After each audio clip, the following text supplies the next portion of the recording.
Bentar, buka masker dulu ya.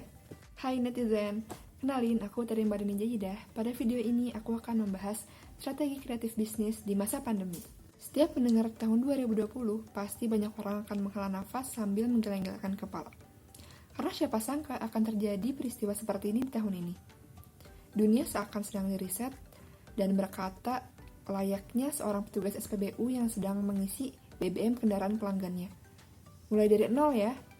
Pandemi ini berdampak signifikan terhadap berbagai sektor, terutama sektor ekonomi.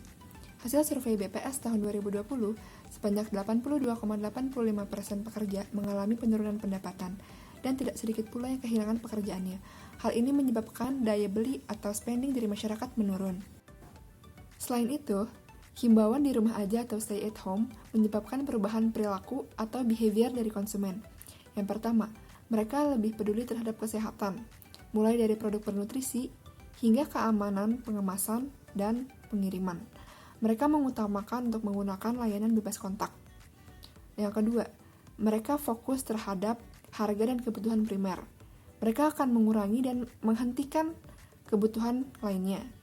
Perubahan perilaku konsumen ini menyebabkan para pebisnis harus mengubah atau memodifikasi strategi bisnis yang sudah ada. Apa aja sih strategi bisnis yang bisa diterapkan? Yang pertama, go online. Manfaatkanlah e-commerce yang memiliki penawaran menarik, seperti gratis ongkir, cashback, dan penawaran menarik lainnya. Dengan menggunakan e-commerce, kita bisa menerapkan layanan bebas kontak, mulai dari pembelian, pembayaran cashless, menggunakan e-wallet, atau menggunakan transfer bank. Selanjutnya pengiriman yang dapat kita atur agar tidak kontak dengan kurir. Selain itu, dengan menggunakan e-commerce, kita dapat menjangkau konsumen lebih luas di berbagai wilayah. Yang kedua, adaptif. Sekarang semua orang dan bisnis hanya memikirkan satu hal, yaitu survive. Mereka semua sedang mencari cara untuk bertahan. Salah satu cara jitu untuk bertahan adalah menjadi adaptif. Adaptif yang kita bisa lakukan dalam bisnis adalah melakukan diversifikasi produk, yaitu memperbanyak keragaman produk yang kita tawarkan. Kita bisa coba berempati terhadap konsumen dengan cara menggunakan kacamata dan sepatu mereka untuk mengetahui apa yang mereka butuhkan, berapa harga yang mau mereka keluarkan untuk produk seperti itu, dan bagaimana kita membuat produk yang nyaman untuk mereka. Dengan seperti itu, kita akan mempertemukan antara permintaan konsumen dan juga apa yang akan kita buat. Yang ketiga, kolaborasi. Sekarang kita udah bukan lagi di era kompetisi, kita sudah memasuki era kolaborasi. Bayangkan kita mempunyai brand bernama Doremi dan ada brand lain bernama Dubidam. Mereka ini berkolaborasi.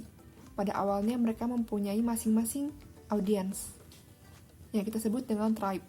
Dengan kolaborasi, tribe dari brand Dubidam bisa diambil oleh brand Doremi. Begitupun sebaliknya. Jadi dengan adanya kolaborasi ini, kita bisa saling mencuri tribe atau audiens, atau kita sebut dengan calon pelanggan. Selain itu, dengan kolaborasi, kita juga dapat memunculkan ide-ide baru yang dapat menarik perhatian konsumen. Yang keempat, sosial media. Siapa yang nggak tahu sosial media? Pasti kamu yang lagi nonton video ini tahu dan menggunakan sosial media, terutama para millennials dan centennials. Apalagi sekarang lagi school from home dan work from home, di mana orang-orang semakin sering dan lama menggunakan sosial media. Dengan ini, sosial media menjadi platform yang sangat potensial untuk mendongkrak penjualan. Ada dua sosial media yang sedang digandrungi. Yang pertama Instagram.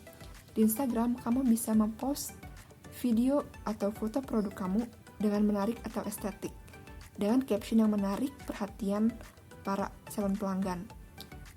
Dengan mereka tertarik perhatiannya, mereka akan penasaran dengan produk kamu dan juga akan mencoba membeli produk kamu. Selain konten promosi, kamu juga bisa memposting konten-konten yang relate atau relevan terhadap masyarakat, sehingga mereka termaintain, tidak hanya bosan diberi konten-konten promosi. Dan yang kedua, di TikTok, kamu bisa membuat promosi menggunakan video-video yang menarik dan kreatif.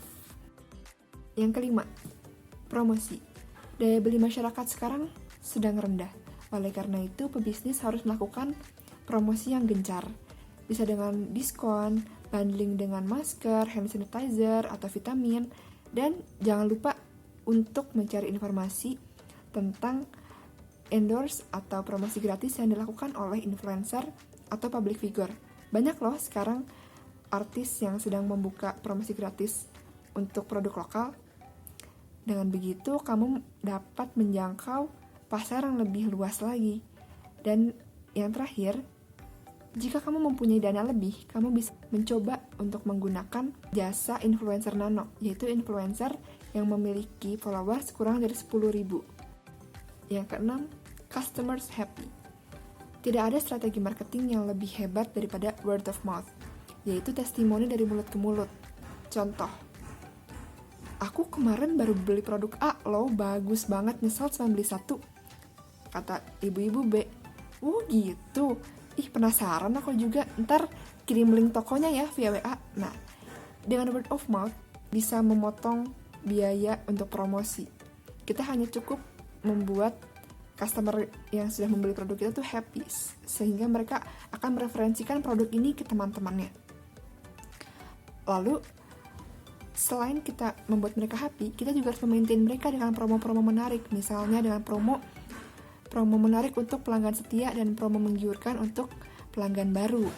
Buatlah komunitas yang solid sehingga bisnismu akan berkelanjutan. Yang ketujuh, keuangan. Dari tadi kita membicarakan tentang meningkatkan penjualan, tetapi ada juga loh, dengan kita memperbaiki keuangan secara internal, kita juga bisa survive di masa pandemi ini. Kita harus meninjau ulang perencanaan keuangan kita. Mulai dari mengurangi pengeluaran-pengeluaran yang tidak perlu, hingga menggunakan insentif perpajakan atau bantuan dari pemerintah. Dengan begitu, cost kita akan berkurang dan juga ada bantuan dari pihak lain. Kita review dulu ya, apa aja strategi bisnis yang bisa kita lakukan di masa pandemi. Yang pertama, go online. Yang kedua, adaptif. Yang ketiga, kolaborasi. Yang keempat, social media. Yang kelima, promosi. Yang keenam, customers happy. Dan yang ketujuh, keuangan. Segitu aja dari aku. Mungkin kalau ada yang punya pandangan lain atau mau diskusi lebih lanjut, bisa komentar di bawah ya. Semoga bermanfaat. Sebagai penutup, teman-teman tahu nggak lirik lagu dari GAC yang judulnya Berserah? Kapan kau pelangi datang setelah redanya hujan? Yuk, kita tunggu pelangi itu datang bersama-sama. Tapi selagi nunggu pelangi datang, kita pakai payung strategi bisnis yang tadi kita bahas dulu ya. Bye-bye netizen.